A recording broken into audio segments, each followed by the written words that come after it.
Welcome to the Pacific Northwest, featuring some of the most beautiful places in the world. Here you'll find oceans and beautiful coastlines, pearly white snow-capped mountains, and soaring high into the sky, volcanoes like Mount Adams, Rainier, and Mount St. Helens. Here you'll find beautiful rivers and lakes, deserts and prairie lands, and wide open spaces. This is one of my favorite flights, and I can't wait for you to join me on the ride. I've been flying for a little over a year, and I can't believe how much it has changed my outlook on life. As a private pilot, I'm so incredibly thankful for these opportunities to soar through the sky and learn something new about the world down below. After flying every weekend and twice during the week, this is one of my most highly anticipated flights. My flight instructor Eric and I have been planning this for several weeks, but the weather has never been decent enough for us to go on such a long expedition. But finally, with clear skies and a decent forecast, we decided to head out. Without further ado, let's get into the flight from Walla Walla to the coast. Here we go. At the beginning of every successful flight is a thorough pre-flight. Doing a walk around, checking the oil, and sumping the fuel are a few of the components that we check for. After doing our run-up and talking with the ground to receive our taxi instructions, we hold short of runway 20 and prepare for takeoff. Once we've been cleared, I gently push the throttle in to full power, checking the temps pressures as we gain airspeed.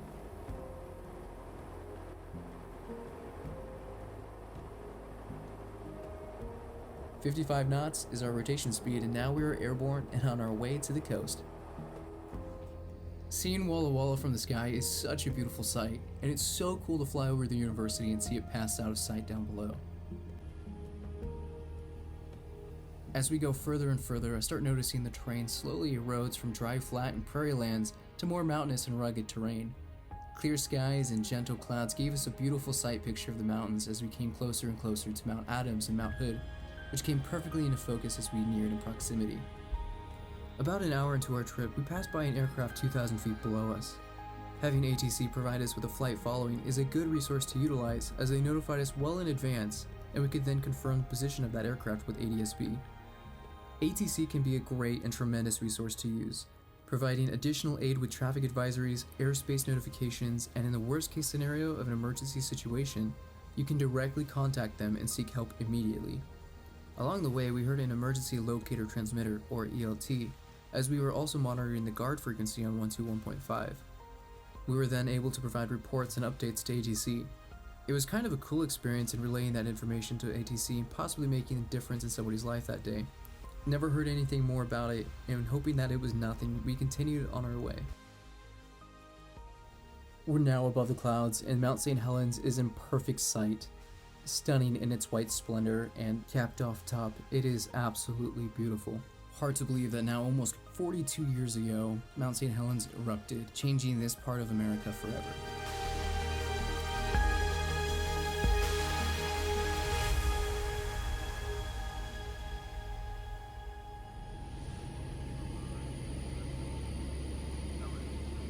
As we made it to the other side of the Cascades, the valley started to open up, and lo and behold, there were other people and civilizations, cities, towns, and much greener countryside. In this case, I guess it's true, the grass is actually greener on the other side.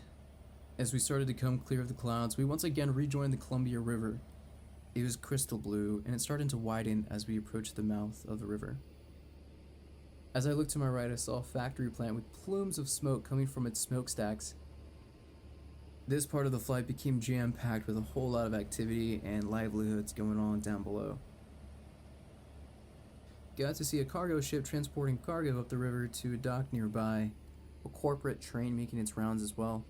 And after we passed over a few more hills, flew by a couple more clouds, and passed a few more homes down below, we slowly started seeing the bay and the airport come into sight. That is so exciting to see after a long 3-hour trip, and to mark that we had officially made it to the coast.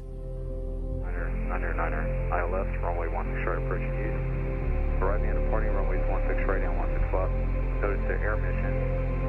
As this weather information for Washington available flight service frequencies. Advise on initial contact you have November. Cessna 6132 Golf will be in the process of changing runway, so runway 34 right, taxi via Golf. 34 right, taxi via Golf, thank you Golf. Thank you. Number 723 Charlie Papa, we'll be changing runways Entering on the left downwind for runway 8, we made a standard approach and flew over the bay. Looking down below, we passed over a bridge and some swampy marshlands, feeling the last rays of warm sunshine for the end of summer. Turning left base, we watched the airport get closer and closer into sight, as well as kept an eye out for any departing traffic. Newman 243 Delta Sierra, paying ground, we'll be changing runway soon, so runway 34 right, taxi via Foxtrot. Port of Astoria Airport. Automated weather observation. Seeing the ground get closer and closer and the cars and buildings get more defined is one of my favorite parts about landing. Landing one on the left, downwind for 08 Astoria. With the runway inspected and cleared, we make our final call. We then do our final configuration for landing and line up and make our approach.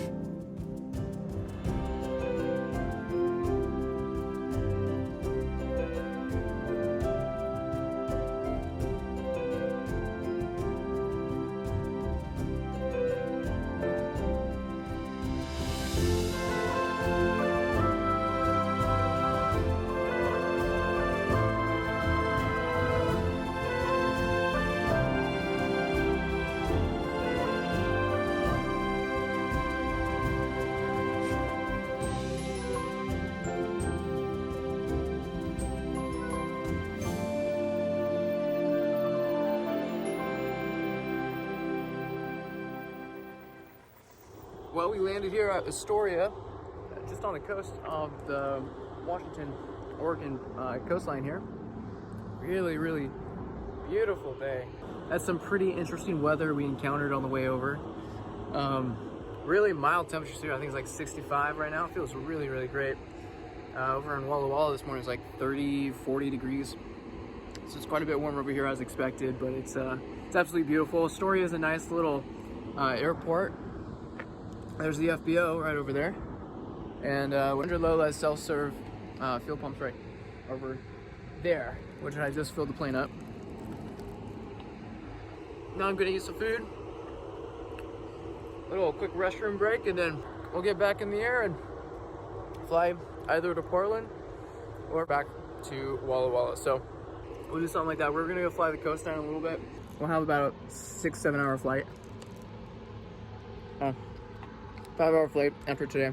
So Astoria is a really, really nice area. Loving the airport. The people here are extremely friendly. Had a nice lady just come up and offer us some snacks and food. It's super awesome. So anyways, really excited about this and get to see the coast for the first time. It's pretty spectacular, not gonna lie. I'm looking forward to flying over the water a little bit, taking some more videos and pictures for you guys.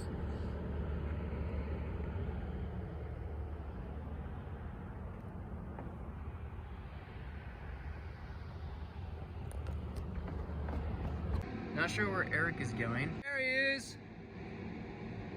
The man, the myth, the legend. Well, anyways, I'm gonna finish up my lunch. Just brought a bagel, an apple, and like a fortune cookie. Finish those up, and then hop back in the plane.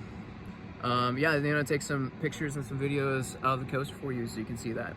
Hope you enjoy it. Right. Once we got back up in the air again, we then headed just a mile away to the coastline.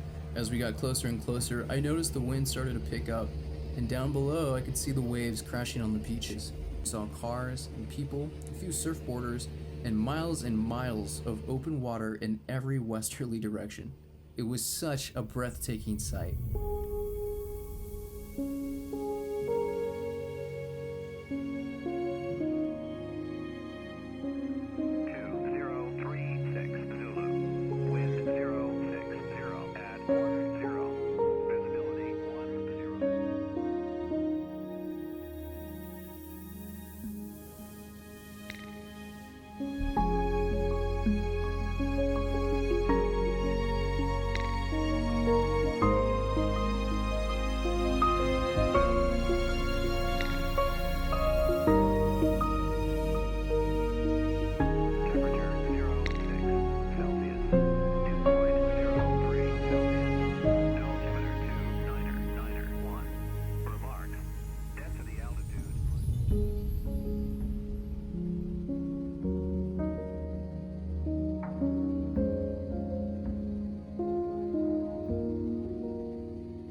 With a quick touch and go into Portland, beautiful river crossing, and the feeling of making our final destination before heading home, it felt like a mission accomplished, and it's one of those moments that will stick with me forever. Portland is probably one of my favorite airports to fly into. It's surrounded by hills and mountains with all types of colorful trees and a contrasting blue river. I would say it's one of the most beautiful of the airports that I've flown into up until this point. At this stage of our trip, we're both feeling hungry and fatigued from a full day of flying and ready for a good night's sleep. We're now on our last home stretch, about 2 hours, and I'm saddened to say goodbye to the lush greenery that had so warmly greeted us on the other side of the mountains. But with the sun setting to our backs, we got to experience some incredibly brilliant colors in the sky. With a lot of great conversations and sharing the controls for different legs of the flight, we both had an amazing and accomplished day. Getting a little snacky as Eric flew the Cessna, I finished off the last bit of my lunch, which was a little fortune cookie. Having a lot of laughs for sure, and dorky moments absolutely. It was such a blast. Eric, I'm grateful for all of your dedication and willingness to fly even on your days off, to build hours, yes, but also friendships and great memories. As we passed by, looking outside by the left wing, I could see that low-lying clouds were still covering Tri-Cities in a layer of fog. When we had left this morning, that layer of fog had rolled in, and by evening it was still there. Ahead of us lied one last river to cross, and then protruding from the east were the Blue Mountains, which meant that Walla Walla was just before, and we were officially home.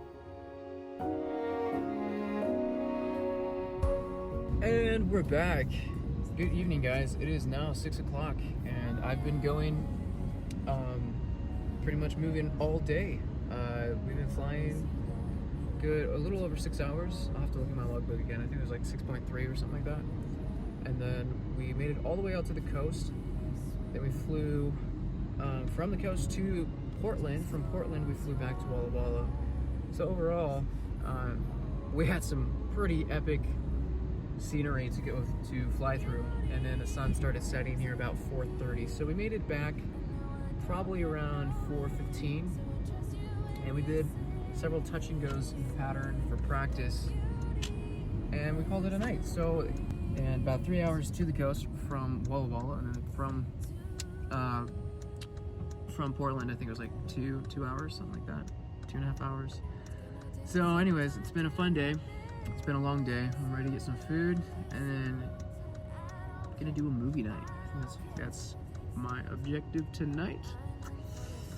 So anyways, gonna rest up, gonna get cleaned up, and yeah, ready for tonight. Ready for some good food, some friends, and some hangout time. So